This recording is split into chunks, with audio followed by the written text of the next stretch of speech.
The reason that this is unbelievable is because it would be immediately used to seal buttholes.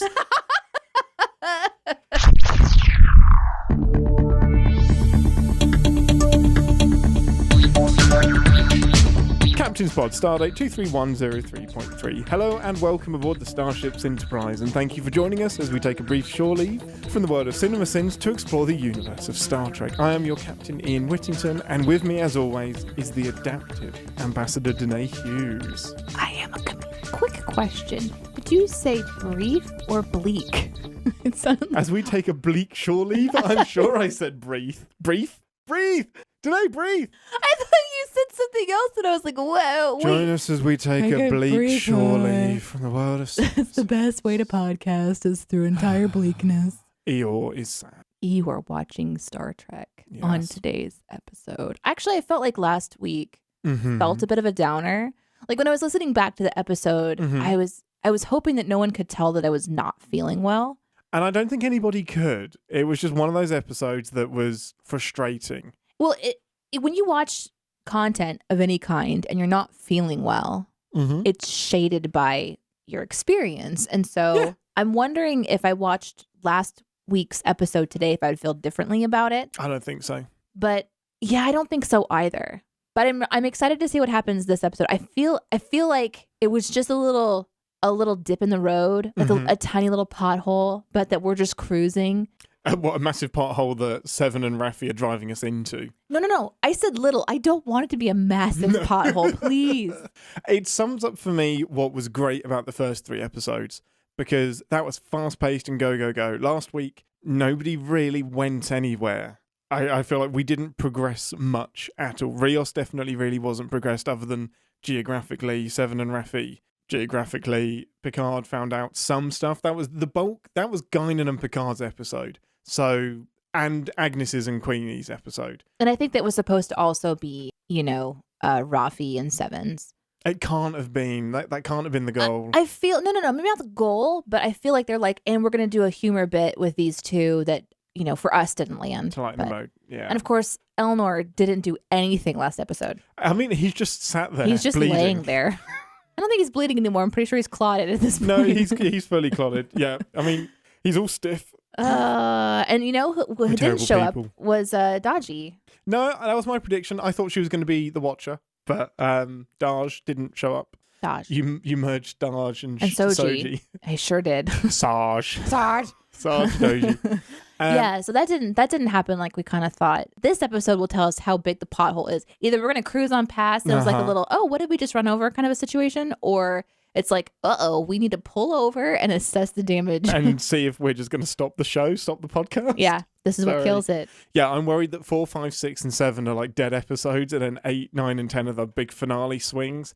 I hope I'm wrong, but I wouldn't be surprised. But I'm going to stop being negative. I'm going to be happy. Back to my happy place. Because I really enjoyed last week. It was only the Raffi and 7 stuff I didn't. No, you're right. It wasn't all bad at all. It was just a little bit of a downtick in momentum. But again, sorry guys, I wasn't feeling well, so my lens is a little skewed. She did a great job. I literally picked myself off of the floor. Came to the microphone. Mm-hmm. Ian was like, "Are you sure?" And I was like, "I've got just enough in the tank to do this." And as soon as the show ended, I went to sleep. She napped. She napped for 2.5 hours immediately. It was great.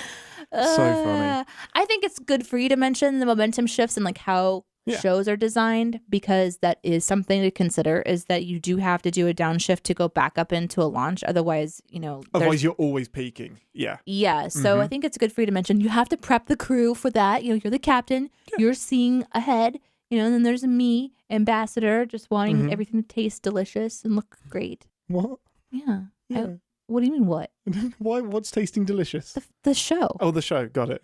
Whatever comes out of the replicator. Yeah, it's usually going to be great. So that's where we left everybody last week. Picard is face to face with the Watcher, who is taking the form of Laris. I like how you're saying taking the form of. I'm convinced that's what it is, so I'm sticking with it. Okay. Or a human version of Laris anyway. This week's episode is called Fly Me to the Moon. Fly me to the moon. I don't know if that was actually how the song goes. No, it's It was fly close. me to the moon and let me sail among the stars. Okay, some people open their mouth when they sing. Life is like on Jupiter and Mars.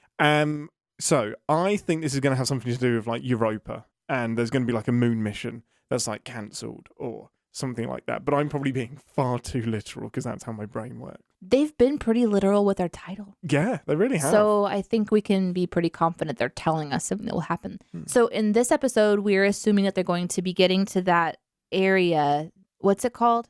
Sanctuary district? Yeah. With the refugees and everyone? Mm-hmm. The immigrants? Yes. And what Well, that's does where that become? 7 is going. What does that become? So that becomes like... What's it called? There's a name for it you've been saying like for the 3... Bell Riots? Yeah. Yeah. Okay, so we assume we're headed towards Bell Riots. Yep. And then we got this moon mission thing. Mm-hmm. And what do you think Picard is going to find from the Watcher? It's going to be his role in the timeline. He's going to receive his mission. No, I don't think it's a mission. It's going to be more vague than that. It'll be more like the role that you play throughout time, space, and history is so important, but I can't tell you why. But the thing that Q did messed with it. But we already know that. So what is the Watcher going to give us that's different? It's going to be how to prevent Q or how to fix it. So I think, and I've just had this thought now, I think the Watcher has paralyzed Q.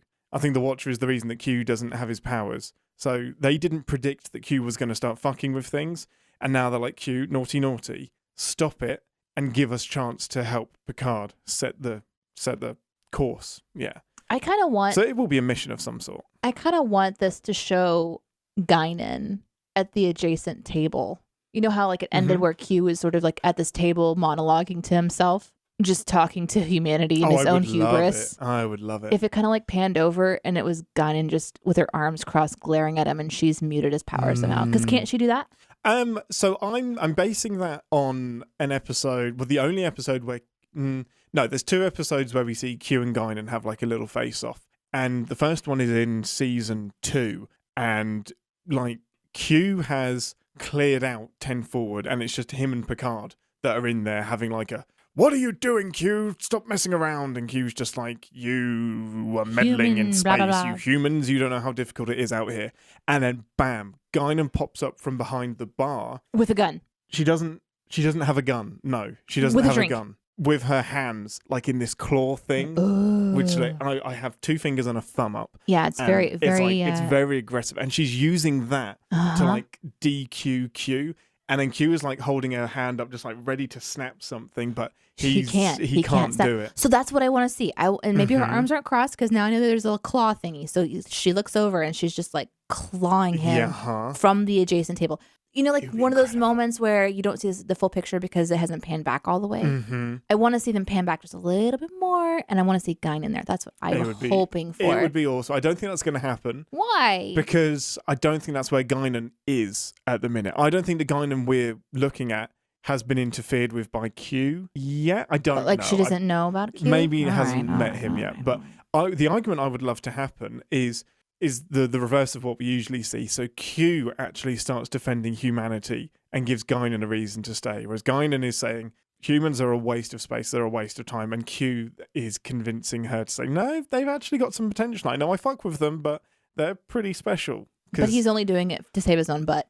No, I think Q genuinely cares. His mind, though? He's just got a fucked up way of showing it. And he's bored. But yeah, Picard gets a mission. Raffi and 7 are going to go to the Sanctuary District and team up with Rios and see how terrible life is in the 21st century. And this doctor person will play a role in their escape somehow, probably. Of course. She'll know where he's ended up because she knows the Sanctuary Districts, and then she'll come explain what the Sanctuary Districts are. Agnes and Queenie will carry on going backwards and forwards. You think it's just going to be a chess match? I think it's going to be more chess from them too. Maybe she will threaten to unplug her for good, but nothing will come of it. Yeah.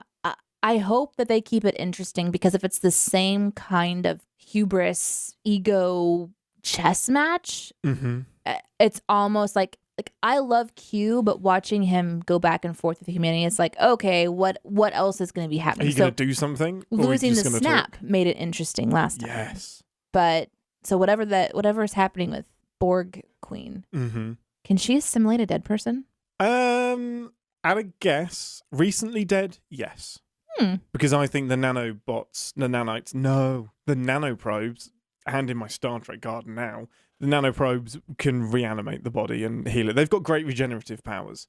So do you think that Elnor is going to I Borg? was almost positive that's what was going to happen. We could still have Borg Elnor. Belnor. Belnor? Borgnor? Borgnor. Elnorg. Yes. With that, we will see you guys for a full debrief in 10 Forward after we have watched episode 5 of Star Trek Picard. Computer, to beam, where should we go?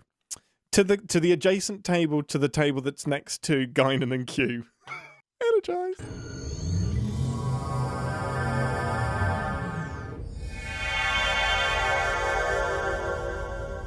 Welcome to 10 Forward, the part of the show where we grab a drink from the replicator and share our immediate thoughts and feelings on the episode we just watched together. What is your beverage of choice? I have nothing. I have water. I'm so thirsty. I have some water. Over the board again. Okay, so this week we see Seven and Raffi reunited and freeing Rios. Agnes has a bit of a to-do with the Borg Queen, who gets a little bit assimilatey.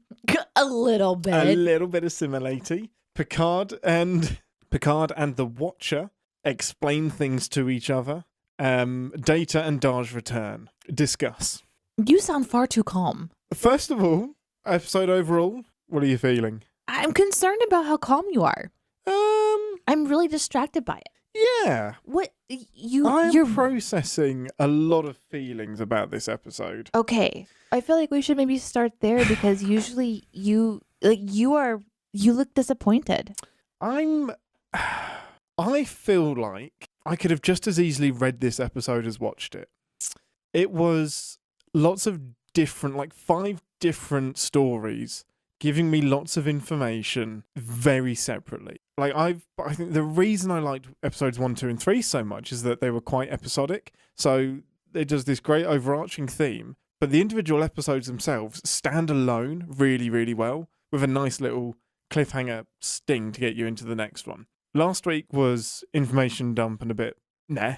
It didn't even feel like an information dump for me last week. It was kind of more like action, running on a treadmill. We're just seeing things happen. Yeah. And then this ends with some odd heist thing that we don't actually see the heist. We just see part 1 of the heist plan. And the rest of it is lots and lots and lots of information. And this is, I think the biggest bugbear for me is the Adam, Sung, and Corey stuff. So Brent Spiner, who plays Data, has returned and he's playing an ancestor of Dr. Sung. Dr. Sung. Sung, Song. And he's a geneticist and doing the usual Dr. Sung, I'm a crazy scientist stuff. And they just fucking appear out of nowhere. And am I being weird for that being really jarring? Or is that fine? For me, it just felt very, here's a new plot thing. And it's exactly what happened last season, where you jump from thing to thing to thing instead of sprinkling them from the beginning. I'm totally with you. I think I feel the same way. I have so many questions now, and this is one where there's a lot of information that's just being given. Like, so let's keep it with the Dr. Sung thing, because I have other questions too. But like, so Q is messing with the timeline. Yeah. And it's apparently about Picard's ancestor. Great I feel like what this episode is kind of built in a way to give us information about her. Mm-hmm. And Q is trying to stop her from doing whatever she's going to do. Going on the Europa mission. But also apparently is giving Dr. Sung really advanced technology or geneticist stuff. Yep. Maybe before Dr. Sung would even find it himself. Mm-hmm. Yep. So isn't that also messing with the timeline in a really important way? Yep. So either in the original timeline that they're trying to protect, Q gave it to Dr. Sung already, exactly. Or this is jacking with something in a totally new way. So maybe that thing always happened, did happen, will always happen, and is the reason we have the timeline we have, and the Renee Picard stuff is new, or that's misdirection. Maybe the Renee thing isn't the thing that he changes, and that's a red flag or a red herring, and the thing that he's actually changing that affects all of history is giving the this Adam, technology Sung, and Corey too Sung early thing. or whatever. Exactly. So maybe that's it. So yeah. Now that holds some weight because now bear with me, one of the Star Trek shows is set before Captain Kirk, so it's set in like the late 2100s, and Brent Spiner appears in that as well as an ancestor of Data, and he's into eugenics, which is selectively breeding and geneticizing humans to make super soldiers and to make them as pure as possible. This is in the 2100s. This is in the 2100s, So this yeah. seems to be this Soong's next generation carrying on his super soldier work. Exactly. Because it's kind of winked to in this episode. Exactly. Okay. So eventually the Soong line continues and says, you know what, we can't modify humans anymore, so we're going to make androids. That's going to be our perfect being. So you take this backwards, we're not breeding superhumans, we're now just using genetics to improve people and to cure diseases and stuff. So this makes sense with the family tree, and it might be that this version of Adam Soong, he gets this technology from Q, and that allows him to create super soldiers, which is where this racial purity thing comes from, which goes nicely into what the Federation is like in the future and how it's sort of purity in humans. So it could all stem from Adam's work that was Wouldn't that make more affected sense? by Q. Yeah. Wouldn't that make and more I think sense? That's what it is. I think the Picard Reneé thing is a distraction. Is a distraction. Yeah. I would wonder as well, because it seems strange to me too. But a lot of this is really interesting and strange. I had a lot of questions like, well, that doesn't make sense for this. And I have a lot of like, I may be able to answer on this one. Oh, heck of a lot of sins. I may be able to answer some of the questions. But I like the idea that this is a distraction and that this is the actual issue, because maybe in the real timeline, Dr. Soong's daughter dies because he can't correct it, and that's what fuels him to continue his work. Whereas if he's given the answer, then everything shifts and it does become more like purity. And as soon as he has the answer, the military get interested and say, oh, now that you have this thing working, we're going to use it. And that sort of spirals into the horrible future. Yeah. God, I really hope that's it, because it kind of makes this episode make more sense to me in a way. This episode might age better if that's the case. And also the Reneé Picard thing just feeds into Picard's arrogance, and Q might be like, oh, you were arrogant enough to think that your granddaughter your great-great-grandmother was the reason humanity goes wrong. How arrogant of you, Picard. Well, they did also say, I think, I was writing something down, but I think they said that Picard's ancestor, this Reneé woman, she brought back some kind of a sentient being from the moon? Yeah, she brought back some kind of... I forget the word that they said, isotope or something, and it ended up being alive. It was a microbe, sorry, and the microbe was an alien microbe. Yeah, I found that to be interesting. Like, maybe that's what it is. You know, maybe they're just making a lot of guesswork, which is fine because they're trying to unravel a mystery. But we have a lot of other things. Kind of, I don't know. I liked this episode. Okay, good. I had a good time watching this episode. It had a nice little twist at the end, which makes more sense. Yep. But it also is incredibly sinful to me because of how everything is done with this. So I guess we'll get to all that in ReSInstance is Futile. But to me, this one came apart more than it came together, but I still liked it, I think, more than last episode, because I can feel us moving closer to the answers that I think are going to kick us back into that higher speed that I'm looking for. But knowing where we landed, that Borg Queen is now Agnes, and she's in a control room, I'm like, uh-oh. But we're trying not to like make a splash in humanity. So I'm also like, it just seems like we're really, really set up for everything that is happening is all fucking with the timeline. Everything. Oh, every single bit of it. So unless Q snaps and we go back to the explosion, then nothing... There's no way that they're not fucking up the timeline. Now, that is going to dovetail nicely into Gary 7. So, at the very beginning of the episode, the Watcher is explaining what their purpose is, and Picard says, supervisor. There was this super being on Kirk's Enterprise that recruited Gary 7. Now, I had to do a bit of Googling because I remember the episode, but I couldn't exactly remember the details. Now, this is a bonkers episode of the original series where there's time travel and Kirk and Spock are sent... I'll put the fingers up. Okay. Kirk and Spock are sent back in time by Starfleet on the Enterprise for an historical research mission. So we just ignore that, hey, the Enterprise can travel through time. It's just accepted that time travel happens. So it's like, hey, something happens in 1968 and we don't really understand why it happened. We need you and the Enterprise to go back in time and figure out what it was. The most contrived opening to an episode ever. It's just like, yeah, no, we're just doing some historical research. It's what we do. So they do a slingshot around the sun. They go back in time and this person appears on the Enterprise and they're just like, what are you doing here? You're human. What's happening? You have a cat. What's happening? Well, my cat's called Isis. Okay, that's weird. Well, I'm sorry. So I was following up to the cat. Man has a cat. He really does have a cat. Man appears in the transporter room with a cat. And then basically they intercept this transporter beam. And it's this human. And this human is called Agent 7 or something like that. They intercept a beam that just happened to be happening when they were slingshotting around the sun? Exactly when they came into the past. Okay. So this agent says, what the hell are you doing? Send me back to Earth. You're going to wreck the timeline if I'm not allowed to do what I'm going to do. Long story short, he was sent by what we now know are the Watchers. He was sent to Earth to prevent this missile test. And his whole goal was to make sure this missile gets blown up at a certain range above the atmosphere.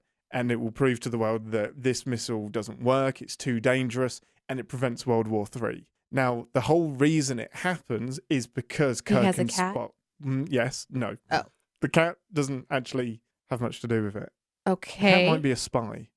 Okay, yeah. Anyway, it turns out that... So Kirk and Spock are worried that they're interfering with the timeline, but when they check the historical records again, all of the things that they did were things that happened in the records. So this thing doesn't happen unless the Enterprise is sent back in time to make it happen. So it could all be that the reason we have the timeline we have is because Picard and La Sirena were sent back in time to make all of this stuff happen.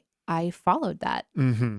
I'm really confused about the cat, but I followed the rest of it. The cat, I can't quite remember, but I remember there's a cat called Isis and it has like a little necklace on it. But yeah, the problem... Is it contain a universe by chance? It is not the Men in Black cat. No, Okay. It's not. Not the key to Orion is in... Was it the key to the universe is in Orion's belt? Yeah. That's it. And the cat's name was Orion, but it wasn't actually a and belt. There's a tiny universe yeah. inside the... Yeah, and then we're all in a... Yes. So my biggest problem with that and time travel in general is that you can then explain everything. So all of the stuff that they're doing now is like, oh, it was always meant to happen. So we don't need to worry about Raffi beaming anybody out of anywhere because it turns out that all of the people on the bus had a shared LSD trip and that created the cure for cancer. And that was all because they saw Rios get beamed out of the bus. So it starts to become a little bit tricky to care. But I do care. But I do care. I do still care. And I did enjoy this episode more than last week. I did too. One of the things I liked about the Dr. Sung and his daughter thing was like, oh, that's how Data painted that painting in the future, is that it was actually his daughter. Oh, I like that. You know what I mean? It was like, that makes sense. It was kind of like this little wink into why Dr. Sung would have this person be so important that he would have put it inside of Data. That's excellent. That's exactly what it is. Yeah. I hadn't thought of that. Yeah, so it's kind of like, oh, that's where that came from. That's why they look like each other. Yeah, it's because it was actually his actual daughter.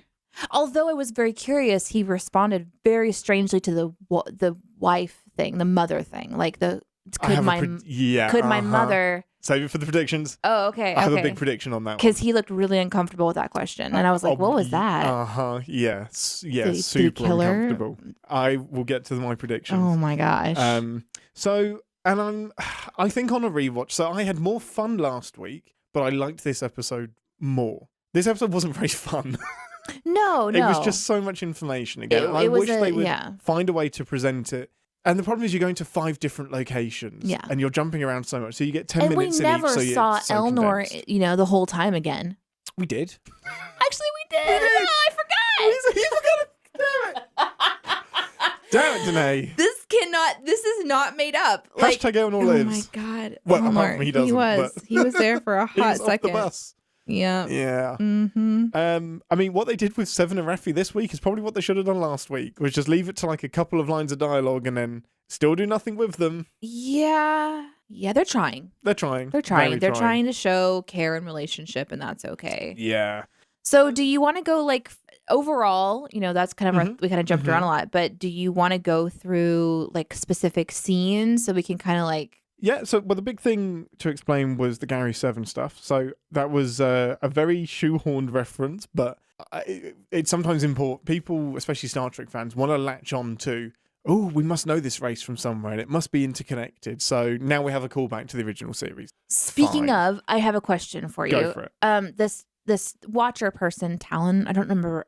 Talon? Talon? Went and gone so quick, I don't know. Okay. Talon. This person, this Watcher, did you recognize the tech that they were using? No. Okay. No. It'll just be generic. She's got this tech. kind of like, iPad, device. Well, I don't know how that camera works. Spy Can it technology. just see anywhere? Because we could use that. Like, just keep watching Q. Just keep following his ass and see what he's doing. But I assume that it's tuned into René Picard. If that's the person that she's protecting, then maybe it's like a globe or something. Always, her. yeah. No matter what, it's like fine. the spell, like the spy spell. Yeah, exactly. It's like searching. Say the word scry. The scry spell. It's like the scry spell.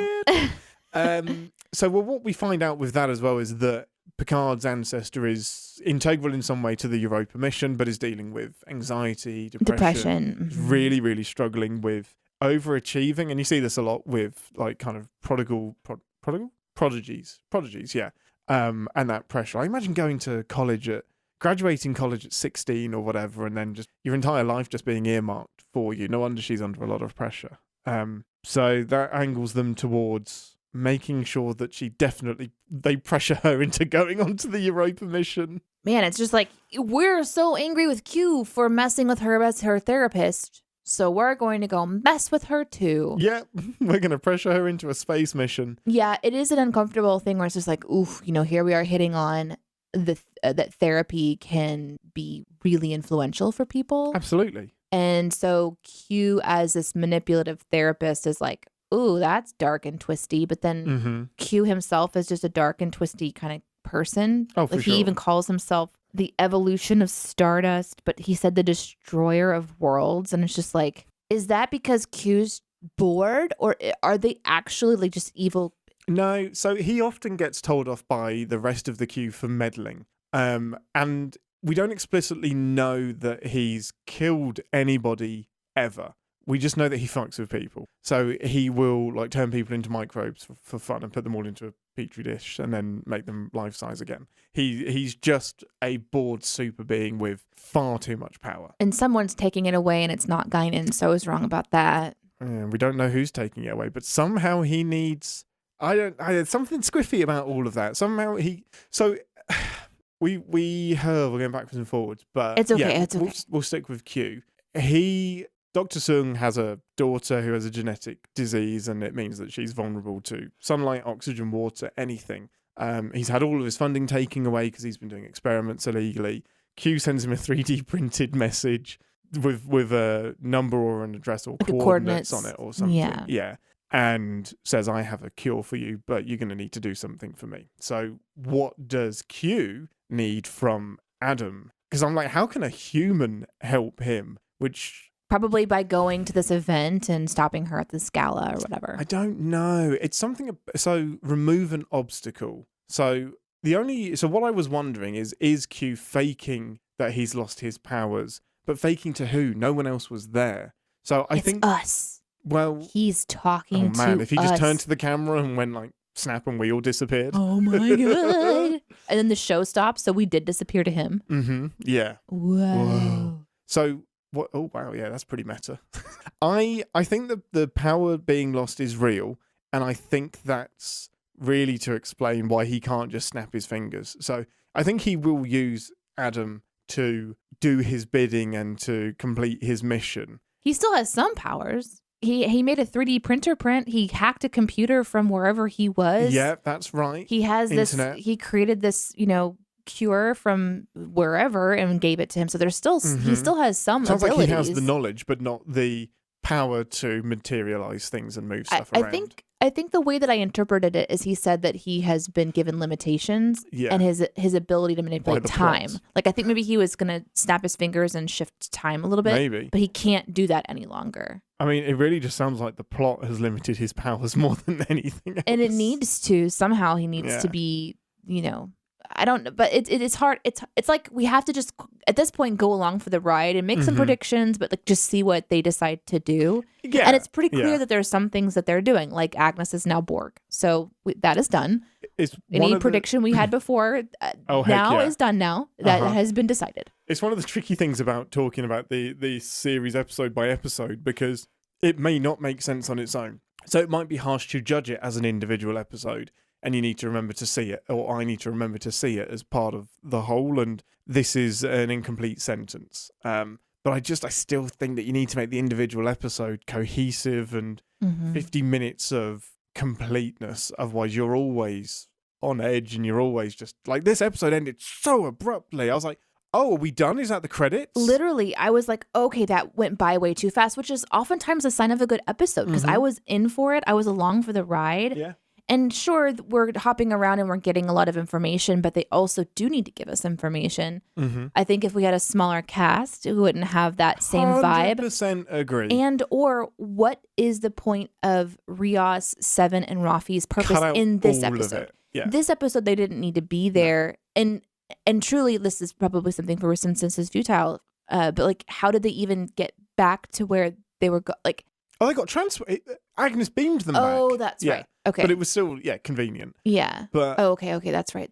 I forgot she beamed it. I was like, I don't even know how we're getting around any longer. But it just, what was the purpose? Because we didn't even go to that place that you're talking about. We didn't go to the Sanctuary District, which I thought that would give them something to do. It would give them a second thing where it's like, hey, like just watch them walking into something called Sanctuary District and then leave it until next episode and then like spend a little time. But we did hop around a lot. And they did do this in a couple of episodes in Picard season 1, if I remember correctly. And that might be why it felt fast.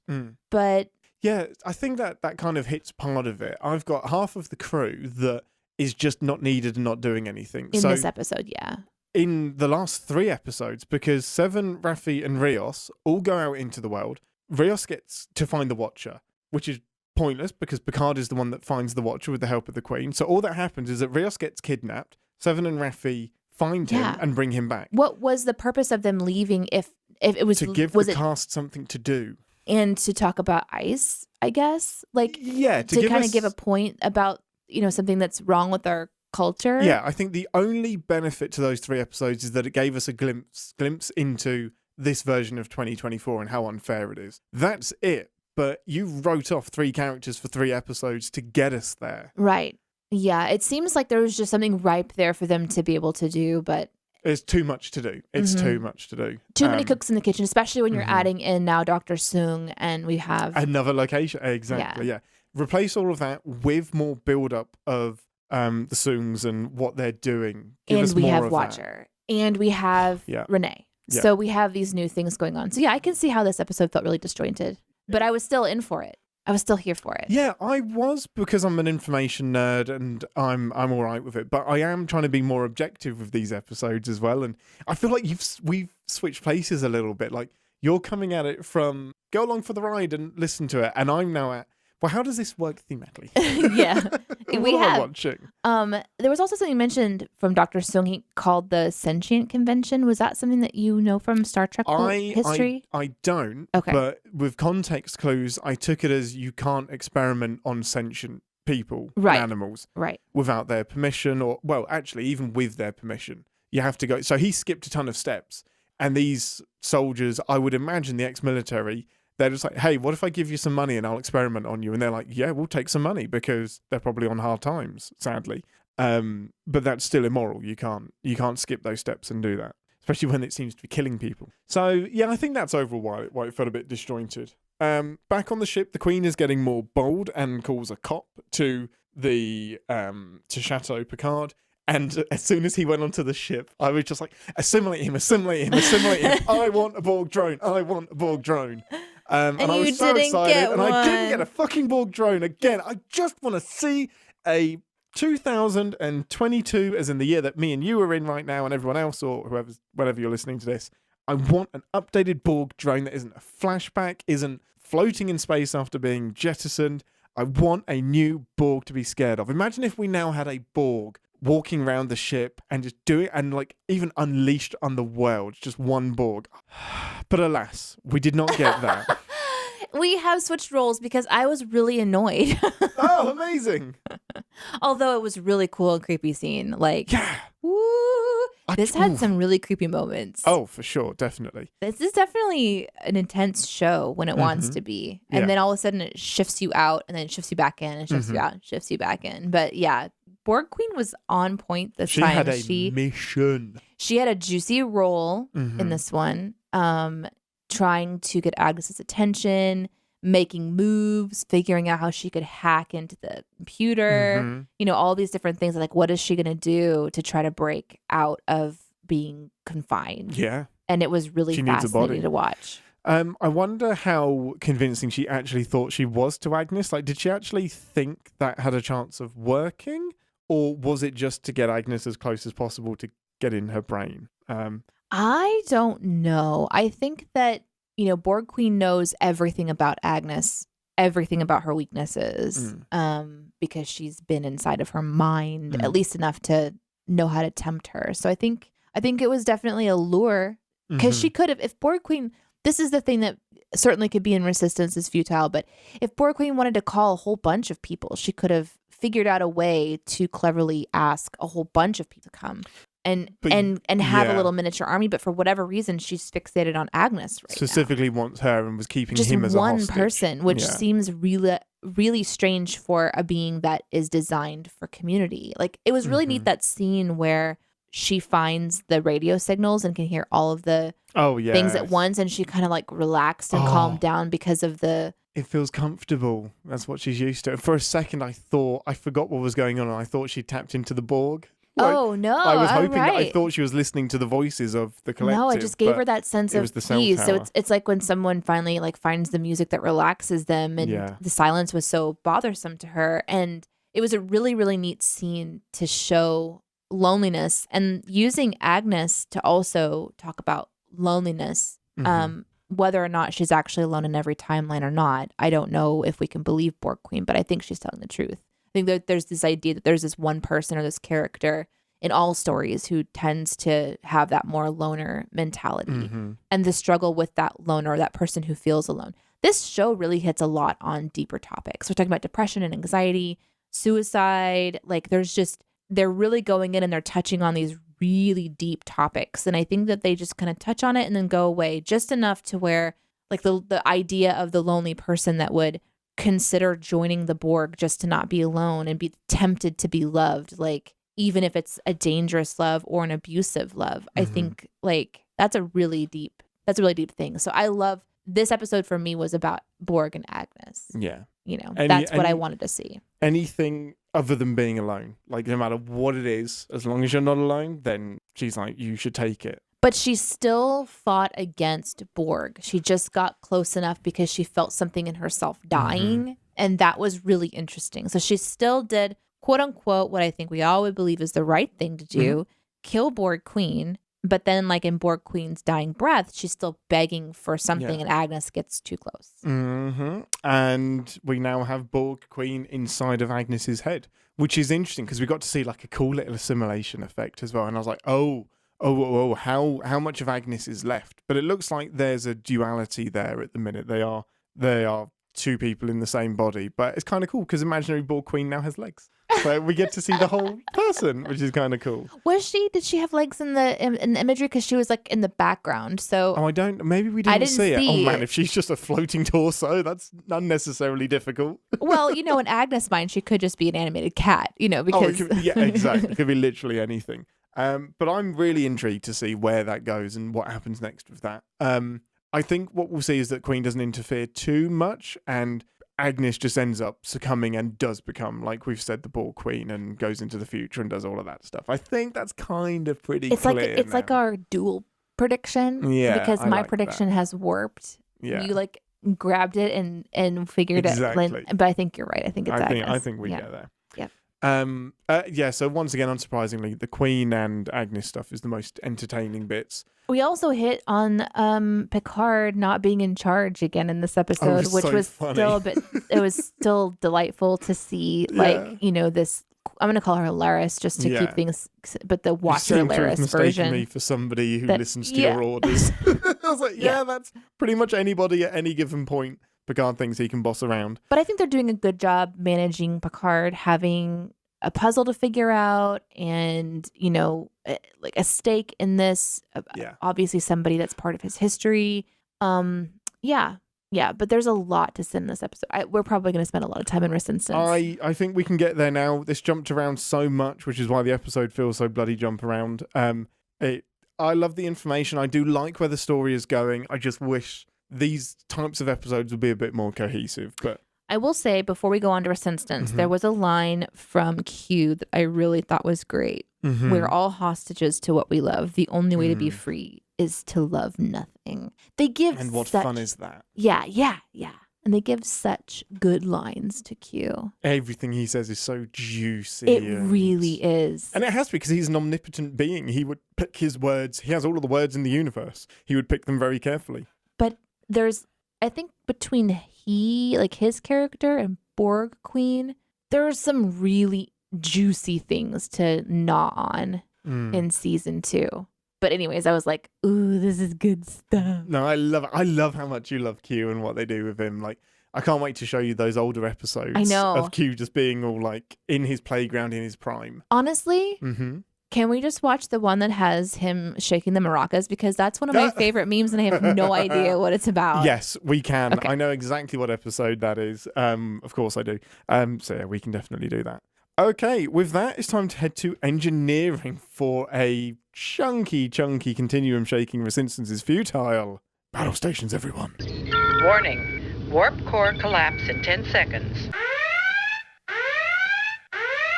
This is the part of the show where we re-engage our sin brains, remind ourselves that no TV show is without sin, even our beloved Star Trek. God, I have so much this episode. Do it. You first. It's a lot. Go for it. Almost everything I have written down is all things that I just find sinful about this episode. Let's go.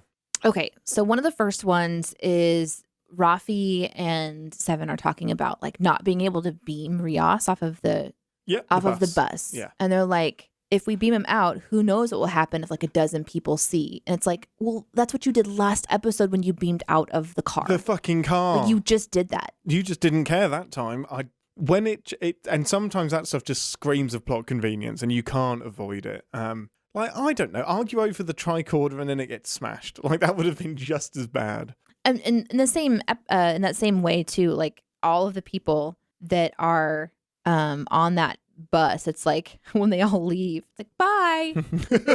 You're in the middle of nowhere. Good luck. Give them the bus. Like, turn it back on and let them drive it away. I guess take the police out though. I mean, I guess the idea is that we've decided that the police are the bad guys and they're the good guys, and so it's okay.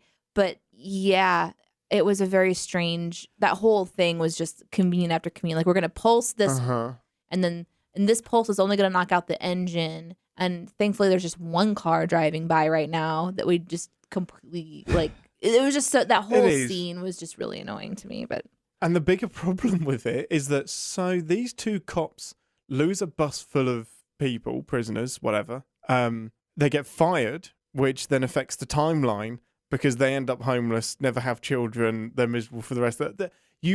And these people that are freed weren't supposed to be freed. Maybe they're meant to go to Sanctuary and they take part in the Bell riots and don't, so therefore they lose. The whole point of non-interference is that you can't interfere because you just don't know. But then again, like you said, all that was supposed to happen somehow. Yeah, plot. It was all supposed to happen. Also in that scene was Pedro grabs his phone. It's like, okay, so they let Pedro just keep his phone, I guess. Yeah, apparently that's fine. It's just in his back pocket. I did love the moment with Rios and all of them, and he just feels like, I did a good deed. Like, he's feeling pretty good about himself.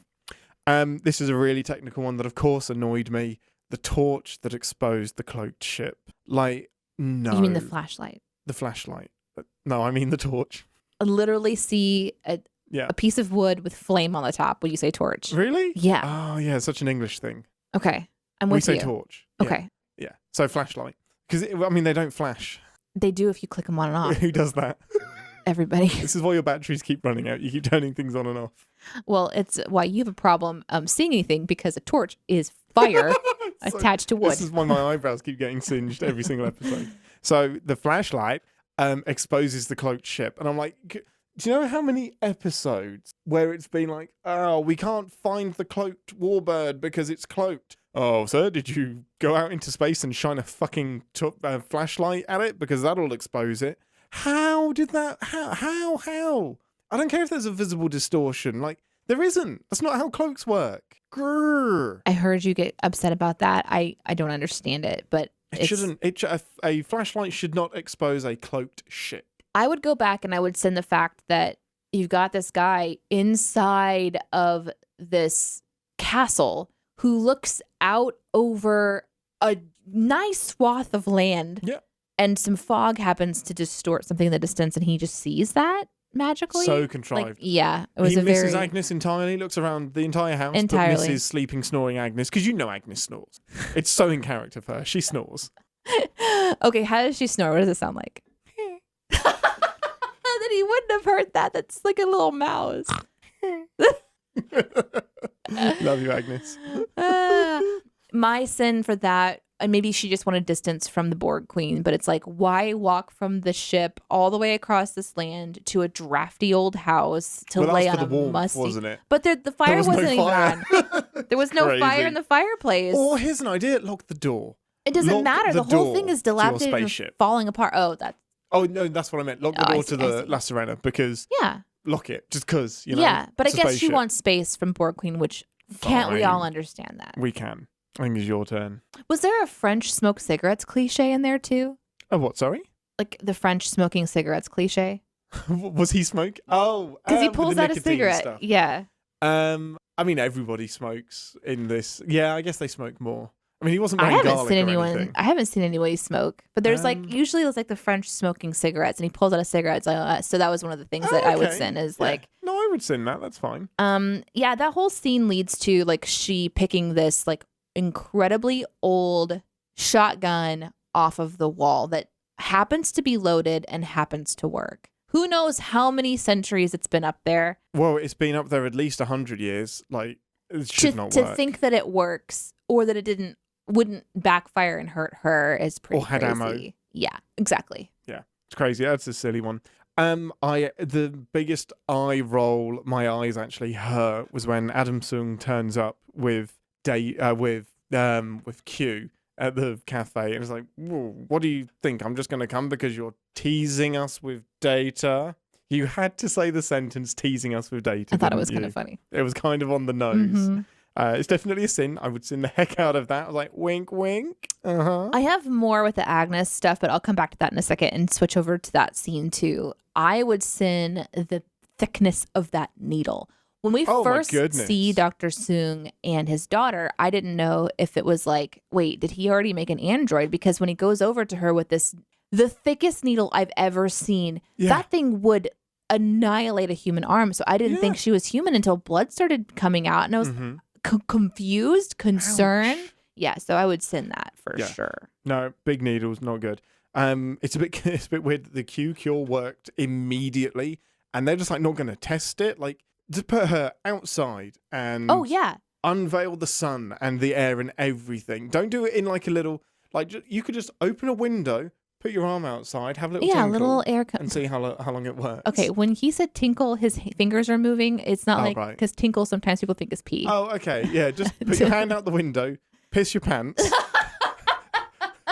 and see if that worked. Yeah, I think the perfect lead in is that he gives her this needle. She puts it in herself and he says, go slowly. And she's like, oh, yeah, for sure. But so she administers the medication slowly and then they just rip the sunshade off. Yeah. I'm like, so what Rip happened to off go that Band-Aid. slowly? Yeah, no, go slowly with everything other than the actual living. I don't think I have a huge amount more, so I'm going to let you riff and I'll bounce off it. I like how, and when I say I like how, I mean, it makes it easy to sin. Last episode, it was incredibly convenient for Rafi to hack into the system and locate Rios. Mhm. And the reason was because it's old technology and everything is network connected. Yeah. However, in this episode, it's suddenly not connected because when they go to the party, they have removed it from the network and it now lives in an individual bubble that they then have to figure out how to get into. So that we have a heist episode. Somehow this gala has better security than the police force. And it's really advanced as well. It's super fucking advanced. It doesn't seem, This is 2 years from now. We likely have some of this tech, this facial scanning technology and stuff. And there are definitely people that use it. And I guess in this situation, NASA has it for a big gala send-off party for astronauts. And I think I probably would also do like a little wink sin to the idea is that before the astronauts go into quarantine, then they have a big kickoff. The ship or the rocket launches in 3 days. So they're going to give their astronauts the largest exposure they could possibly have at a party.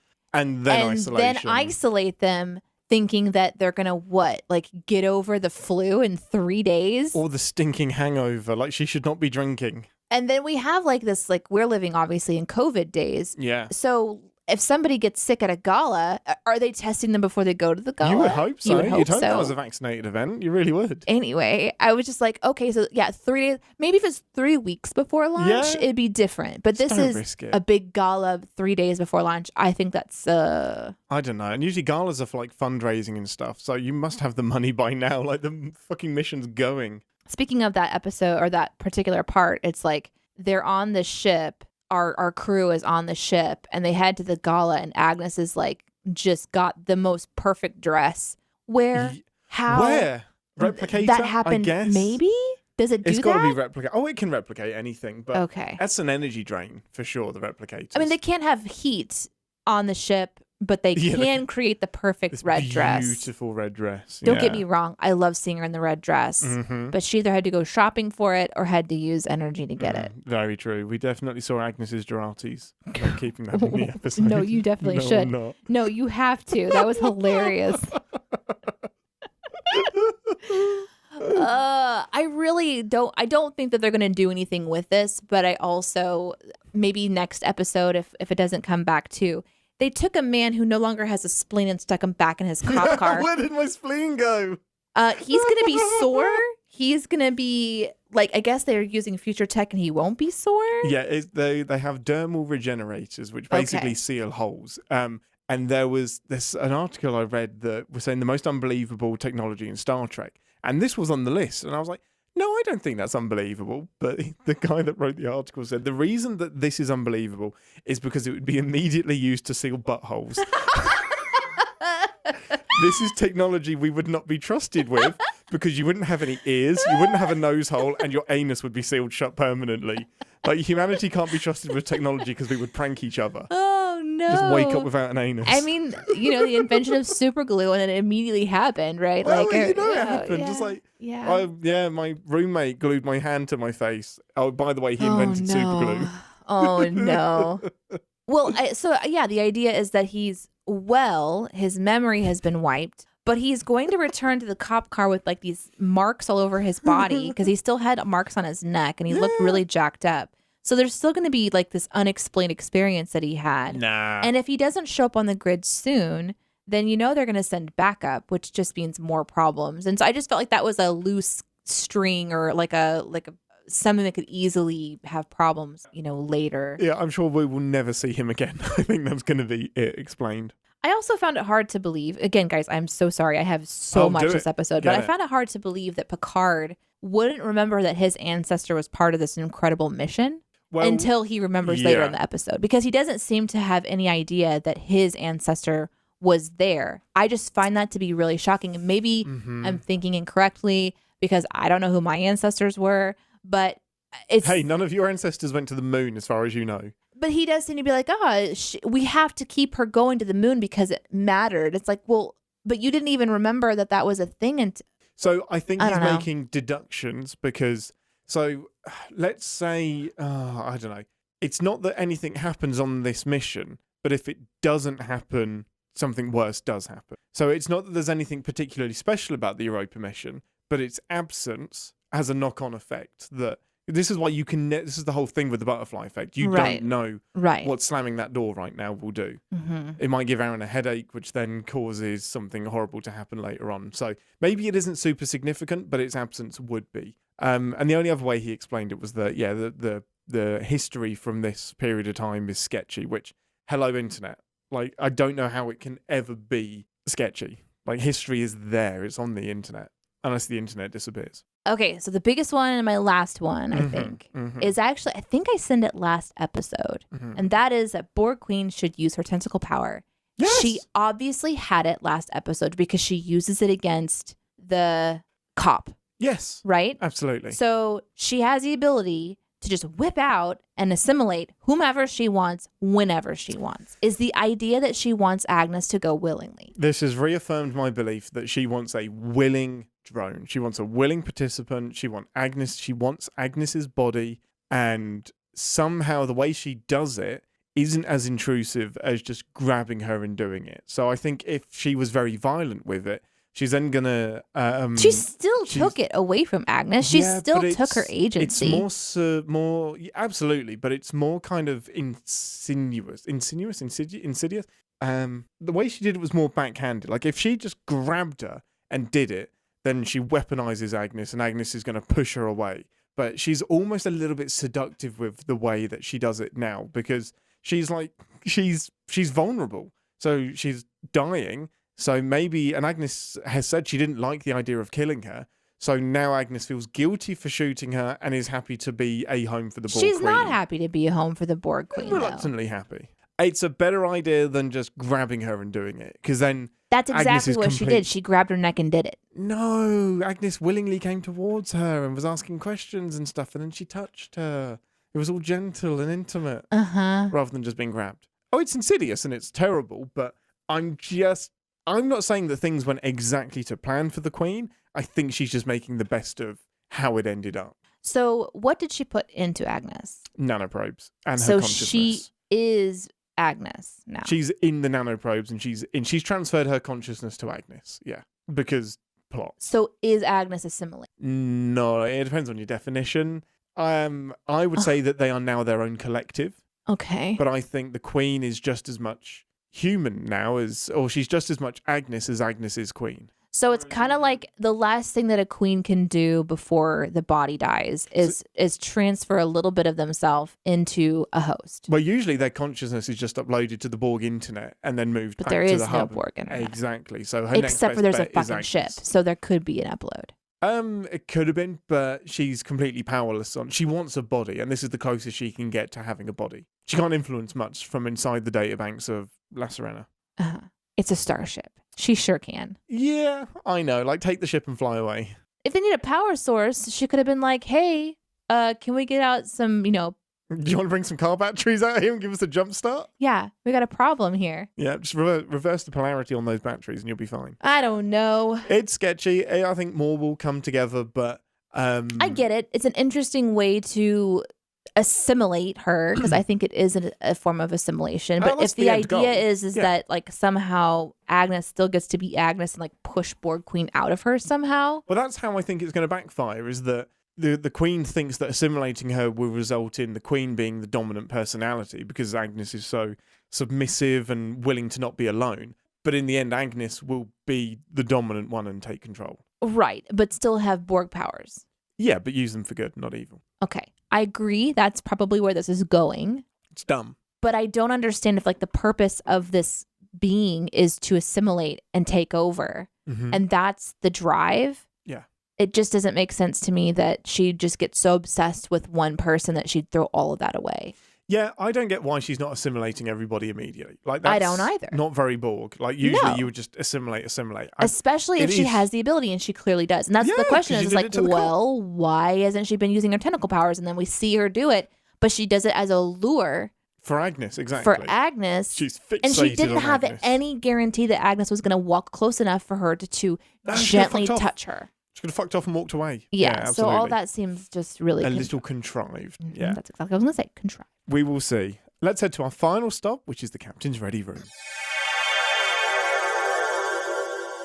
Welcome to the Captain's Ready Room, where we hear our predictions for the rest of the season and bask in our Q-like glory. If anything, we've previously predicted has come true. Laris isn't Laris. Nailed it. We That's- got that pretty good. That's so strange that they would make a decision to do that. Well, I thought it would be deliberate. Like, I assumed thought that that it would know that Right. she looked like Or Laris. be like, hey, I'm going to take on whatever form is comfortable for this you. is And so exactly- if anyone sees me, they're going to see what they're comfortable with. Like a perception filter thing. Absolutely. But that doesn't even happen. Okay. Super confusing. Here's my big one. Here we go. Adam Sung and Corey, I think it's Corey Sung. There is no mother. He made her. He made her. She's a clone. She is made from genetic stuff. She's made from his stuff mixed with a donor. But there is no mother. And the reason she can swim is that it's programmed into her brain biologically. Because you can have genetic memory where things are passed down and you innately know that I know how to chew food and swallow it. I know that innately in my... Nobody had to teach me to do that. I just know it's in my genes. So yeah, this is why she can swim. And he gets really sketchy about the mother because she doesn't eat. That's my prediction. It's very, very Sung as well. I like it. Any predictions? I guess now's the time to talk about things that we did predict that have come true and didn't. Like at the top of the episode, we're like, we're going to the moon this episode. Nope. No, we didn't. Okay, so we didn't go to the moon. Just want to point that out. No, I took that far too literally. Why wouldn't we? No. Yeah, no, that's fair. Guinan didn't show up. She wasn't at the I adjacent missed that table. one. No. Nope. However, the lady at the end of last week's episode that Q was talking to Was Renee Renee Picard. Picard. I missed that. Yeah, so I just remembered it now. So I was like, so who was that woman? That's her. why she was important. That's why she was Okay. important. Yeah. I wrote down this too. The ship is finally on. We saw the ship. Remember how like we saw a ship in the previews?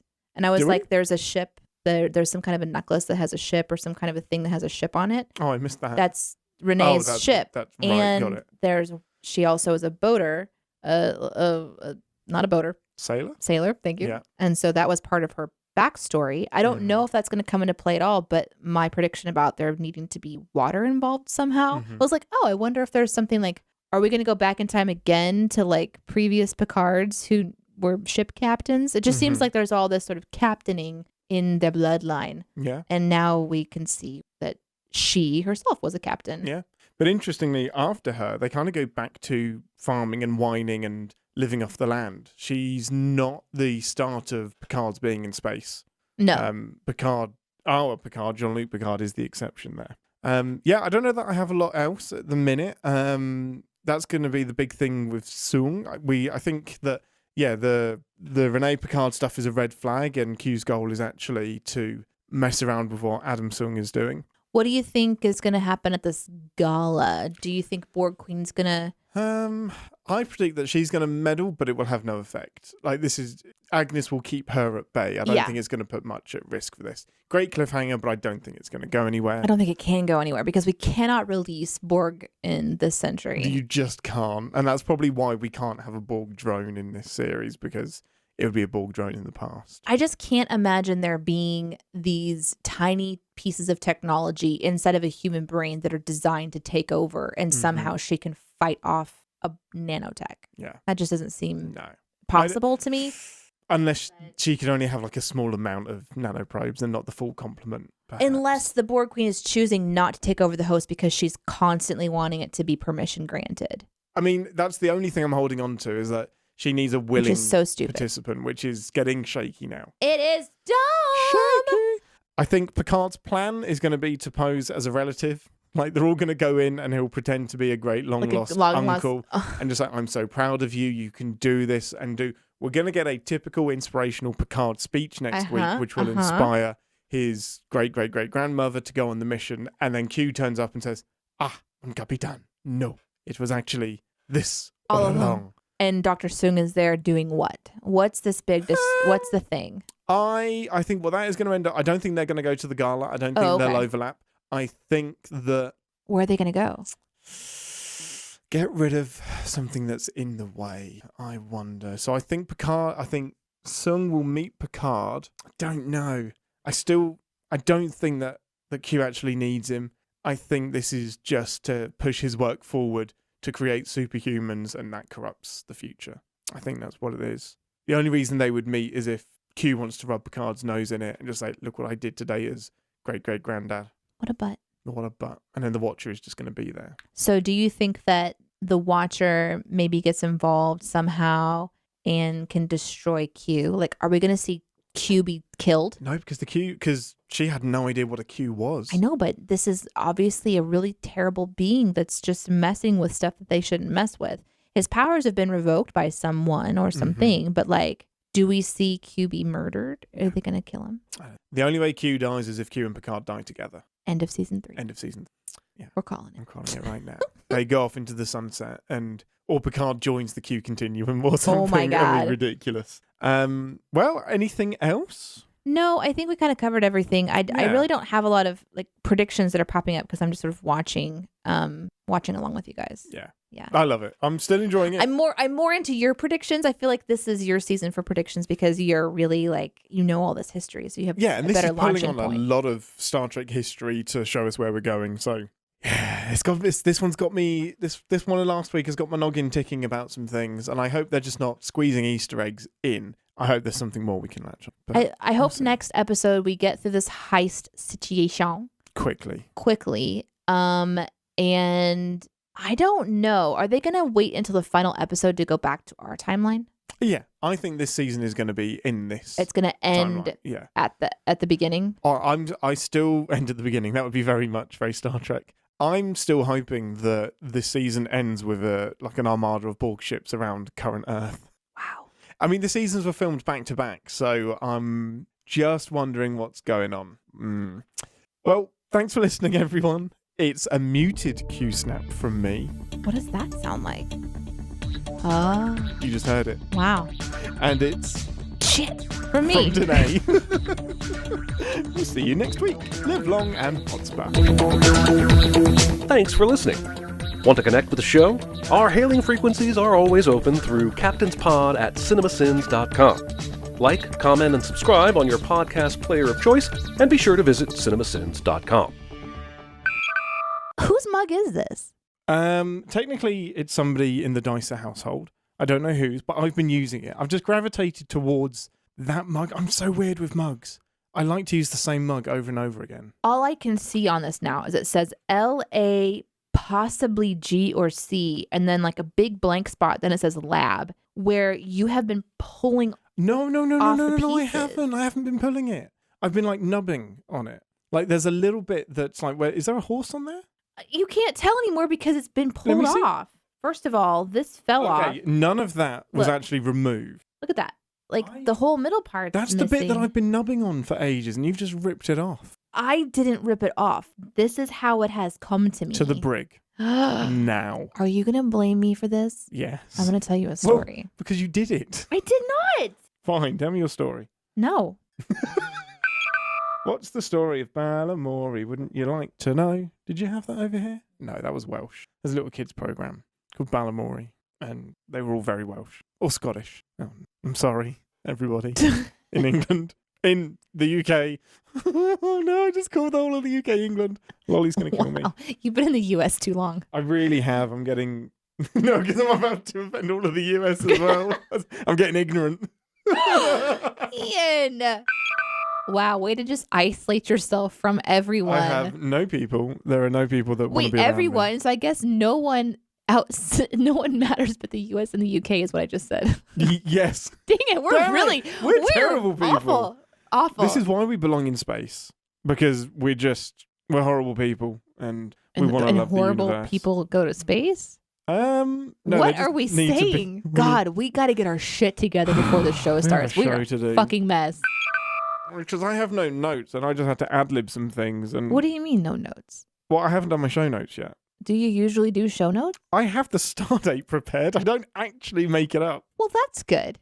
At least you've got that. I forgot my laptop today, so I'm going to be making all of my notes on my phone, and I'm really nervous about that. Predictions are the main thing. So let me get the start date right first. Because I type so fast. So I can just like type out my thoughts really, really, really quickly. And this time I'm going to be like dumb. I'm going to be dumb thumbing it.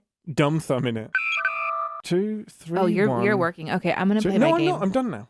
No, it's cool. I have this game I got to play. What game is it? Is it the one that you asked me to delete? Have you re-downloaded it? Oh no, Spider. Which one is that? The Meow Meow game. What? The cats. Is it not one that not what it's called. Meow meow game. The Meow Meow game. You mean Cats and Soup? Because that's a less dumb name than Meow That's Meow the game. actual name of the game was like Cats and Soup or Soup and Cats. Cats and Soup and Cats and Soup and Cats and Soup and And Cats you just called it the Meow Meow game. Meow Meow. I'm actually nervous about somebody posting my reaction to the Oscars on Twitter. Why? Hopefully it just goes under the radar. What was your reaction? I love the Oscars because I don't ever get interested in the Oscars, but then here this actual like world, this crazy moment is happening in front of me. I'm like, oh, now I'm engaged in the Oscars because something is actually happening that I'm interested in, which is like human interaction. Mm-hmm. Of course, not realizing in the moment how weird it was. The thing that he just did was. So if someone watches this out of context, which is 99.9% of the population, like only the SIF pop people and only the people in CinemaSins are going to understand why I don't even care about the Oscars. So when I say I love the Oscars, it's not because like it's like it was a joke. It was an inside joke on me of this is finally getting my attention. I think you're fine. There's always going to be people that take it the wrong way. It's always fair to be nervous about things that are out there forever, though. Because it just loses. You immediately lose. You know, for me, I'm like hanging out with my friends, and I'm just at my friend's house watching Oscars with people in this really small, tight knit group of friends, and then suddenly it's on Twitter. So it's like, we've jumped over into the big pool. To be fair, your initial reaction was the same as all of our reactions, to be honest, was, oh, wow, this is some drama. And the angle that you saw it from wasn't very clear. Like, we were still debating whether this was a hoax or not because it was so surreal. So I think your reaction is understandable. I think you're fine. Yeah, okay. I think so. Thanks, Captain. For everyone listening to the outtakes, well done, because there is a sneaky thing just for you guys that we're going to tell you, that there is going to be a special reveal. Is it for sure happening? I'm 99% for sure this is going to be happening. Okay. Either during Sin Week, during the live show for Captain's Pod, or very shortly afterwards, we will be revealing something. So hold on a second. The very, very cool thing, congratulations for sticking around to the outtakes, is wait longer. Yes. In case you were wondering whether you should tune into the live show for Sin Week, I definitely would, because we may be unveiling something. Perhaps, maybe, possibly, potentially. You should tune in because you just want to see us do the show live, and you want to hear Jeremy Scott, Chris Atkinson. You want to hear Daniel Cardozo, Aaron Dicer, Jonathan Watkins, Ian Whittington, and Deneé Hughes talk about Star Trek. That's why you tune into the show. For the possibility of this thing, which, by the way, is fucking cool. It's so rad. I'm excited. I'm so excited. It'll be a grand. It's such a nerdy thing that we're doing. Oh, it's super nerdy. No, don't get too excited because it's not a guest. It's nothing. I agree. Way to instantly deflate. Like you're like build up, and don't get too excited. Jonathan was like, "Are we having a guest?" And I'm like, "What? No, it's not that great." Like, Yeah. We've invited Gates McFadden, who is Beverly Crusher, to Sin Week. She's going to be there. You heard it here first. We're going to talk about the candle thing. Oh, no, I don't think... Yeah, no, she'd be okay with talking about that. Well, we already cleared it with her, remember? Oh, I mean... Because we're like really good friends with her. She got the questions ahead of time and she was okay. Yeah. Now, if she bails last second, don't be disappointed, everybody. That's right. Possible. Super normal. But in case she's not there, the thing that I've promised definitely maybe will be. If not, the following week. But possibly later than that. Yeah. Depending on how long it takes for this to happen. Yes. But it should be pretty good. By the time I edit this, I should know. By the time you finish editing this, it's going to be next year because this is super long. I'm so glad I'm still recording. Yeah, and I am now. Thanks, Aaron. There was something else I wanted to explain. Is it going to take a really long time and not matter at all? Yeah, probably. Cool. That was it.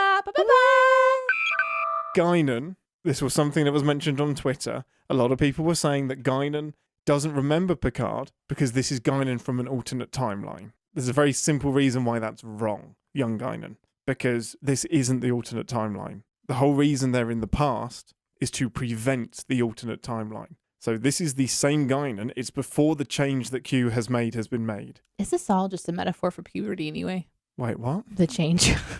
No. I'm also not one to speak on. Wait, no, I went through puberty. I was going to say, it's not my place. I thought puberty was just for women. Oh my I god. suppose in many ways it is. It's time to get the charts out. Did we ever find a marker? I think they were all taken away. Was it around the time that you were in this studio recording with Aaron back in the day? What are you insinuating? That you can't be trusted with pens? I mean, maybe you're right. What are you going to go draw a penis on the board? No. Uh-huh. Only do that on your child's drawing devices. You definitely drew a penis on my kid's like drawing tablet. Yeah, sorry. It was a great one. Are you though? Veiny. It was a happy penis. It's just, Happiness. this is Happiness. this is why it's Captain's Pod Casual Sex. This is why. Yes. Everyone loved that, by the way. Everyone that we know about. Yeah. Captain's Pod Meanwhile, Casual Sex. I'm watching our numbers just tank. Tell your friends. Download Tell your numbers. friends. Yeah. Save is- Captain's Pod from the chaos that is ensuing. Yeah. Oh my god. This is the only Star Trek podcast that includes casual sex. That can't be true. It can't be true. There has to be many. Help us find them. Let's do it.